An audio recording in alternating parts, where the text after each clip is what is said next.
caros amigos, caros concidadãos. Agradeço a todos, do fundo do coração, a vossa presença e o vosso apoio. E agradeço a todos quantos, ao longo da minha vida, me ensinaram a ser quem sou.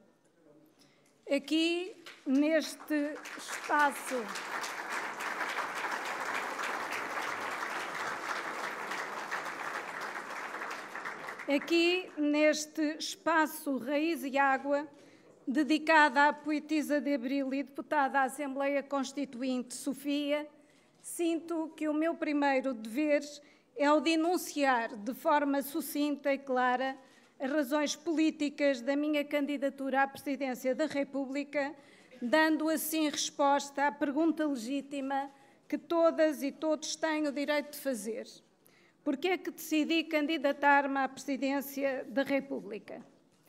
Candidato-me à presidência da República por um imperativo patriótico e por um impulso de cidadania, porque acredito no meu país e porque confio na capacidade dos portugueses para construirmos juntos um futuro melhor para todos. Candidato-me à presidência da República porque estou convicta que posso dar um contributo pessoal e político para a melhoria das condições de vida dos meus concidadãos e para a revitalização da confiança no país, nas instituições e na democracia. Candidato-me à presidência da República porque Portugal precisa de um presidente que saiba ser independente, que saiba interpretar a vontade do povo e que saiba dar voz às pessoas mais frágeis da nossa sociedade.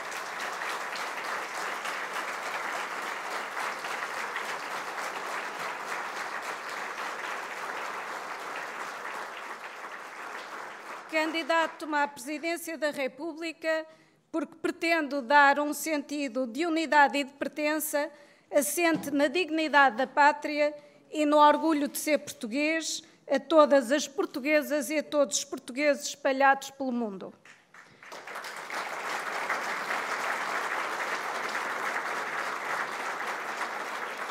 Candidato-me à presidência da República para defender, no âmbito da União Europeia, a igualdade dos Estados-membros e na área das relações externas, na multipolaridade que as caracteriza, para defender um papel para Portugal à altura do que a nossa história permite reivindicar e o nosso prestígio permite densificar. Caras amigas, caros amigos, caros concidadãos, numa república democrática não há coroação nem nomeação para a presidência.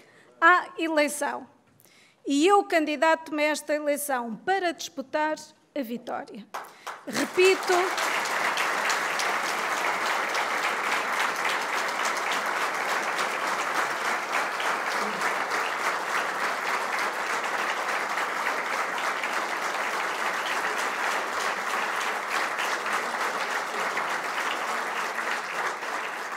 candidato-me a esta eleição para disputar a vitória. Permitam-me que explique neste momento quem sou e como cheguei aqui agora, porque não nasci hoje para a política. Nasci no Porto, estudei Direito em Coimbra e trabalho em Lisboa. Sou auditora de Defesa Nacional. Fui Ministra da Saúde e para a Igualdade. Fui deputada em várias legislaturas e presidente do Partido Socialista, o Partido da Liberdade, dos Valores Humanistas e do Projeto Europeu.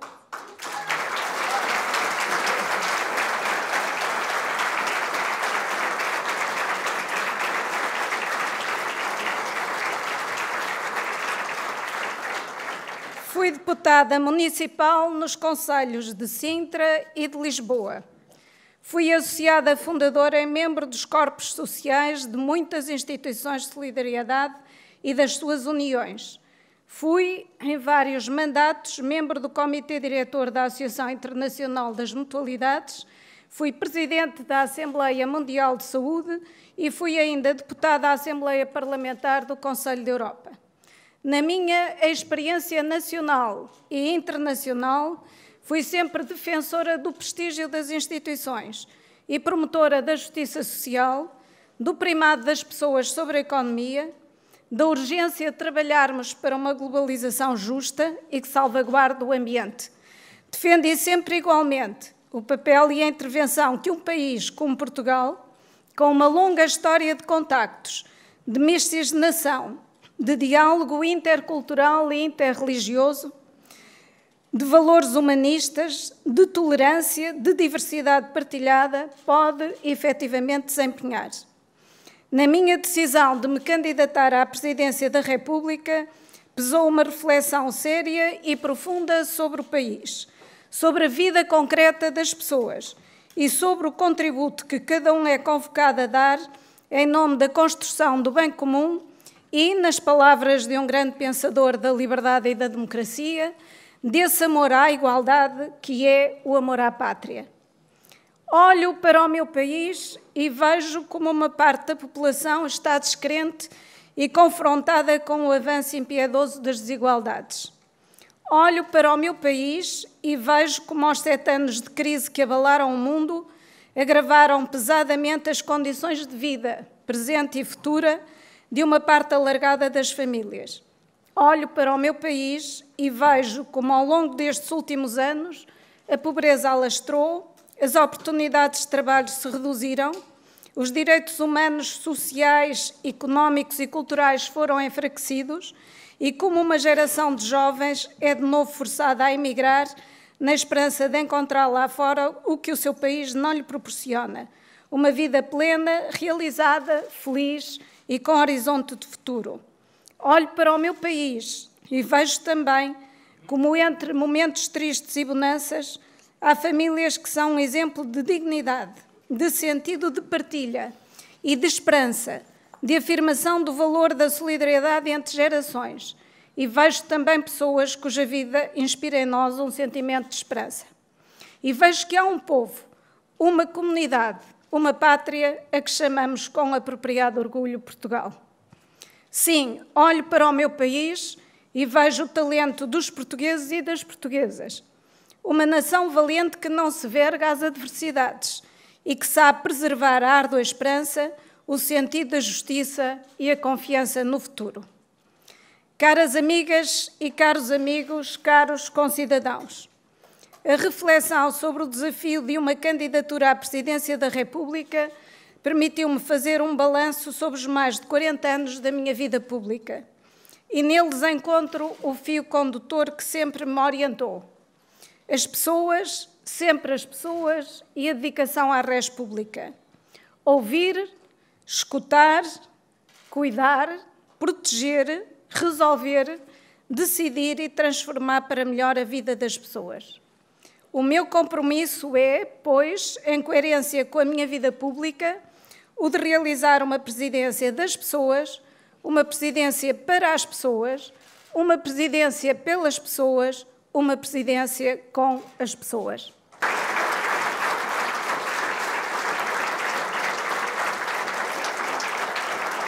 Que fique claro, foi uma decisão profundamente amadurecida. Foi uma decisão assumida com total autonomia e independência dos interesses, do momento político ou das agendas partidárias. E quero dizê-lo com toda a clareza também. Considero que esta afirmação da autonomia política é o teste essencial à credibilidade e à isenção de uma candidatura presidencial.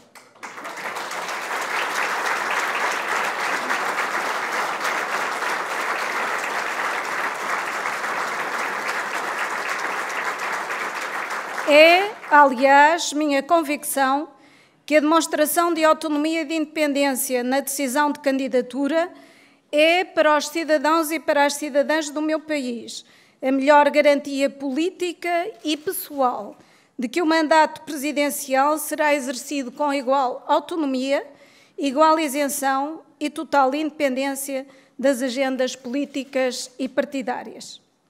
Ao tomar posse, o Presidente da República formula solenemente e perante o Parlamento o juramento de defender, cumprir e fazer cumprir a Constituição.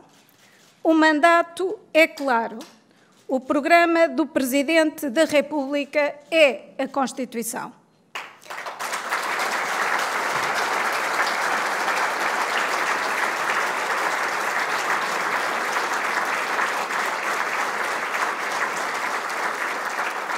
O meu compromisso, se for essa a vontade dos portugueses, é que esse juramento não seja uma formalidade vazia.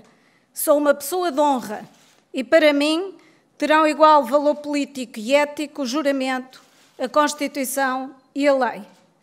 Do Presidente da República espera-se uma contribuição singular para a dignificação das instituições, porque sem instituições prestigiadas, confiáveis, responsáveis, não haverá solução perene para os problemas políticos, económicos e sociais. A Constituição define um mandato para o Presidente da República e enumera o conjunto de poderes que lhe são confiados. Nesta matéria, quero deixar clara a minha leitura e o meu entendimento da função presidencial. A Constituição não comete ao Presidente da República a execução de um programa de governo. O mandato que a Constituição confere ao Presidente é o de representar a República Portuguesa, de garantir a independência nacional, a unidade do Estado e o regular funcionamento das instituições democráticas, e o de ser, por inerência, o Comandante Supremo das Forças Armadas, que estão, por comando constitucional, ao serviço do povo português, incumbidas na responsabilidade suprema da defesa militar da República. Para além da gratidão imorredora pelo 25 de Abril, sublinho o prestígio que as Forças Armadas portuguesas acrescentam a Portugal, pela forma digna como têm cumprido os compromissos externos de Portugal.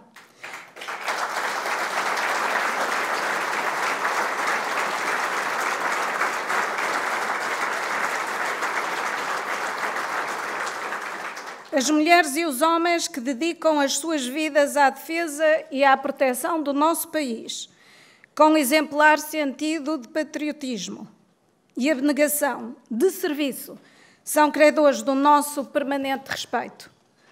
Caras amigas, caros amigos, caros concidadãos, vivemos tempos complexos e de soberania partilhada. Portugal é membro de pleno direito da União Europeia. É minha convicção que Portugal deve fazer tudo o que estiver ao seu alcance para manter, completar e aprofundar o projeto de integração europeia. Este projeto de realizar uma União Política Europeia é absolutamente vital para garantir aos povos europeus uma Europa e um futuro de paz, de liberdade e de justiça, assente numa cultura de direitos humanos universais. E a construção dessa Europa precisa de europeístas. Mas Portugal é mais, muito mais que a Europa. Por ter sido o país da primeira globalização, tem uma dimensão euroatlântica e euroasiática, e a história de que todos nos orgulhamos ensina-nos que Portugal, um país do Norte, soube alargar a Sul uma comunidade de afetos, de cooperação, baseada na língua enquanto património comum e nos valores da paz e do desenvolvimento. Caras amigas, caros amigos, caros concidadãos, temos de saber tirar as lições corretas destes anos de crise.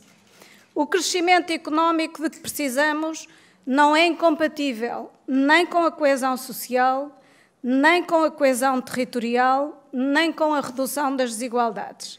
Pelo contrário, a coesão social e territorial e a redução das desigualdades são uma das fontes do desenvolvimento económico e da prosperidade partilhada. Neste paradigma de desenvolvimento em que acredito, tem um lugar central o Estado Social, que conjuga uma melhor proteção e segurança com uma forte dimensão de investimento social. E, no seu âmbito, o nosso Serviço Nacional de Saúde é a instituição que responde ao comando constitucional de basear a República na dignidade da pessoa humana e que, ao ser universal e geral, é um dos esteios da realização do princípio fundamental da igualdade. Mas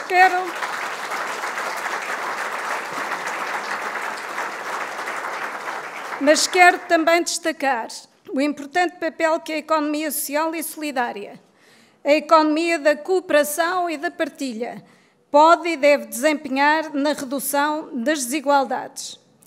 Quanto ao setor privado, é meu entender que os imperativos de rentabilidade são compatíveis com o respeito pelos valores sociais e ambientais.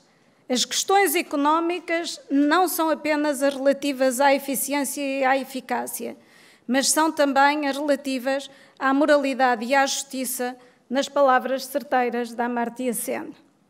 E se, como afirmou o Papa Francisco, o sistema económico dominante hoje em dia descentrou a pessoa, colocando no centro o Deus dinheiro, e então este é o tempo de inverter a inversão de valores.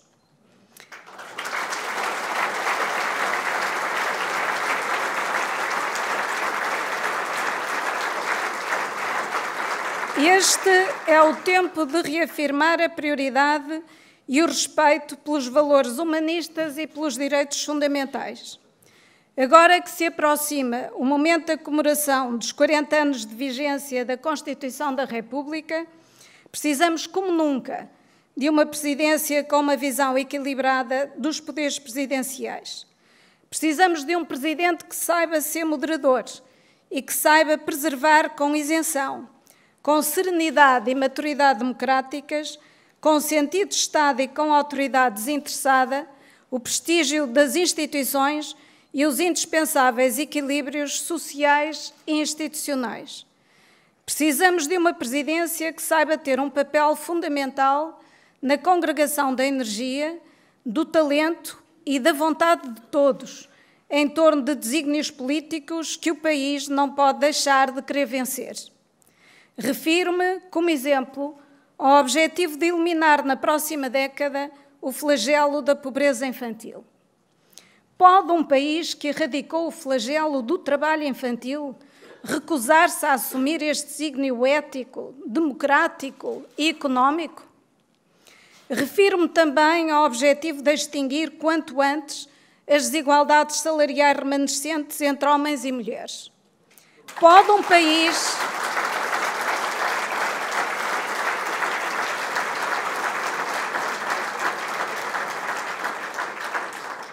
Pode um país que respeita o valor constitucional da dignidade da pessoa humana e o princípio democrático da igualdade recusar-se a este desafio?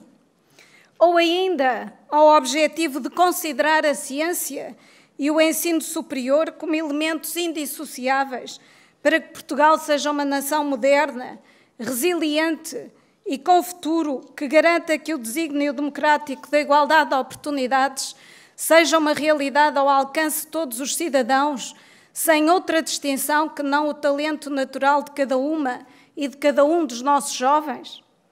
O meu compromisso político é o de que a Presidência da República será o fulcro dessa inspiração permanente sobre os desafios fundamentais para Portugal e para os portugueses. Porque do Presidente da República os cidadãos esperam maturidade e visão políticas e não um programa político que nem a Constituição determina, nem a sociedade exige.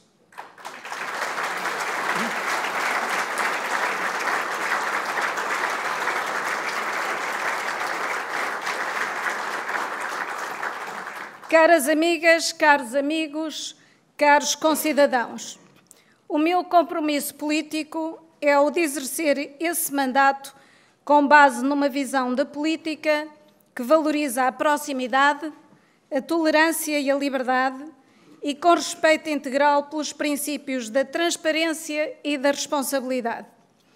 Uma presidência que reforça a confiança dos portugueses em si próprios, no seu país e a confiança de uns nos outros.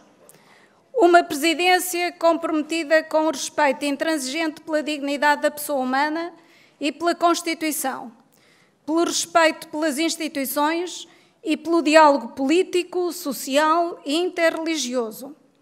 Uma presidência marcada pelo respeito exigente pelos mais vulneráveis e desprotegidos da nossa sociedade, porque dele depende também a sociedade justa, a sociedade livre e plural, a sociedade digna que queremos para todas e para todos nós e que tem de ser a base em que assenta a República soberana que é Portugal.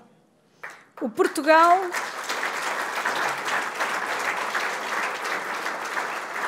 Portugal que todas e todos queremos e que só com as palavras de um poeta podemos atrever-nos a descrever.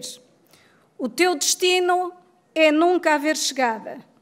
O teu destino é outra Índia e outro mar. E a nova Nau Luzia dá pontada a um país que só há no verbo achar.